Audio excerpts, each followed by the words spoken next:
Attempt था?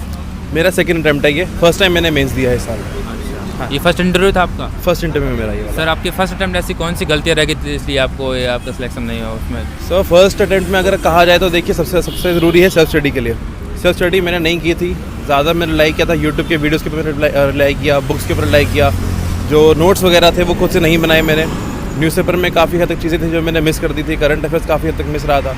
लेकिन अगर देखा जाए तो लास्ट ईयर वाला स्टैटिक ज़्यादा था, तो बुक्स में से पढ़ना ज़रूरी था, जो कि मैंने नहीं थोड़ा स्किप कर दिया था। तो वही चीज़ें मैंने कोशिश करी कि इस बार में अपने उसमें तैयारी में इनकलकेट कर सकूँगा। ऑल ओवर आज का इंटरव्यू आपका कैसा रहा था? ऑल ओवर अच्छा था, बोर्ड मेंबर्स काफ़ी अच्छे थे, सपोर्टिव मेंबर्स हैं काफ़ी। कहीं पे बीच में हल्का सा भी कुछ गैप आता है फिर रुकता है बंदा, तो वो बड़े इजीली अच्छे से काम करता है बंदे को।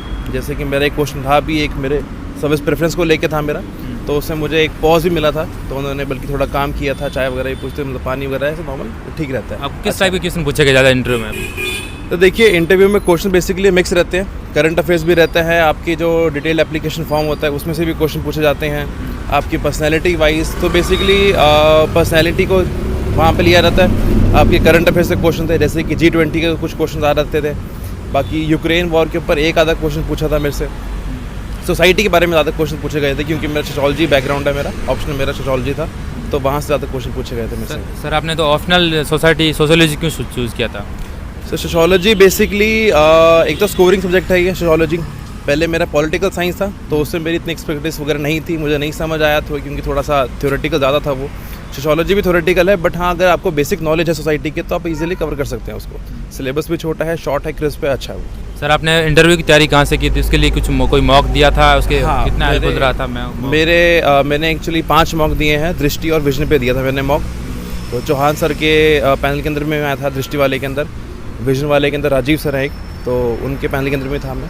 तो इन दोनों में मैंने मॉक दिए साथ। मॉक सर कितना हेल्पफुल रहता है? मॉक देना चाहिए या मॉक अगर देखिए अगर फर्स्ट टाइम इंटरव्यू दे रहे हैं तो मॉक काफ़ी हेल्पफुल है, क्योंकि मॉक के थ्रू आपका थोड़ा सा कॉन्फिडेंस बिल्डिंग हो जाती है आपकी, आपको समझ आता है किस तरीके से बैठना है, उठना है, क्या आपकी बॉडी लैंग्वेज होनी चाहिए, क्या आंसर देने चाहिए, क्या आंसर नहीं देने चाहिए, डूज एंड डोंट्स आपको थोड़ा सा पता लग जाता है अगर फर्स्ट टाइम इंटरव्यू दे रहे हैं आप तो।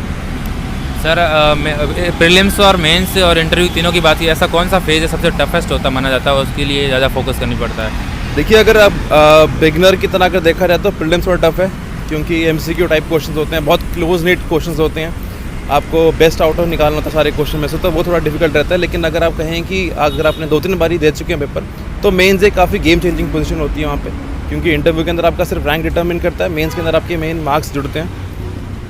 तो मेन अगर ध्यान दिया रहता है तो सबसे ज़्यादा मेंस के ऊपर देना चाहिए, उसी की तरह तैयारी कीजिए, और प्रीलिम्स तो अपना आप निकलता है वहाँ से।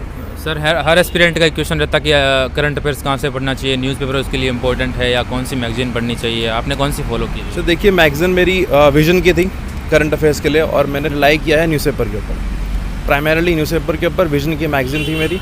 उसके अलावा तो बाकी तरीके सारा स्टैटिक कुछ है न्यूज़पेपर में जो आता है। राज्यसभा टीवी से फॉलो कर सकते हैं, और हाँ राज्यसभा टीवी वैसे काफ़ी हेल्पफुल रहता है। बाकी जो मैगजीन है योजना वगैरह की, आप वही पढ़ सकते हैं। सर तो पूरी जर्नी की बात की जाए तो आपने किसी कोचिंग की हेल्प ली या सेल्फ स्टडी की? कोचिंग एक्चुअली मैंने पहले विजन से लिया था, लेकिन बाद में जब मेरा सेकंड अटेम्प्ट है मैंने सारा सेल्फ स्टडी किया है, तो वो सारा कुछ मैंने तो सारे पहले नोट्स जो बने हुए थे उन्हीं को रिपब्लिश किया है, उन्हीं को थोड़ा इंप्रूव करने की कोशिश की, ताकि मैं और अच्छा परफॉर्म कर सकूँ। सर हर एस्पिरेंट पूछते जाते कि जो NCERT के नोट्स शॉर्ट नोट्स बनाने चाहिए, या फिर किसी भी रेफरेंस बुक के शॉर्ट नोट्स कितनी हेल्पफुल रहती है लास्ट के दिनों में?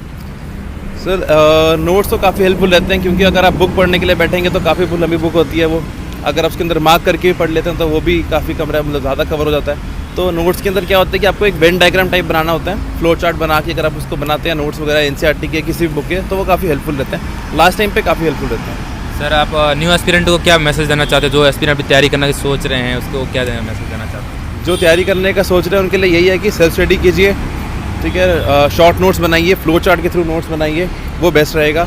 अगर ज़्यादा आप रिलाई करेंगे उसके ऊपर कोचिंग की स्टडी के ऊपर, तो शायद आप इतना नहीं परफॉर्म कर पाएंगे जितना आप खुद से पढ़ के कर सकेंगे। ऑल दी बेस्ट सर, आपका इंटरव्यू बहुत अच्छा है।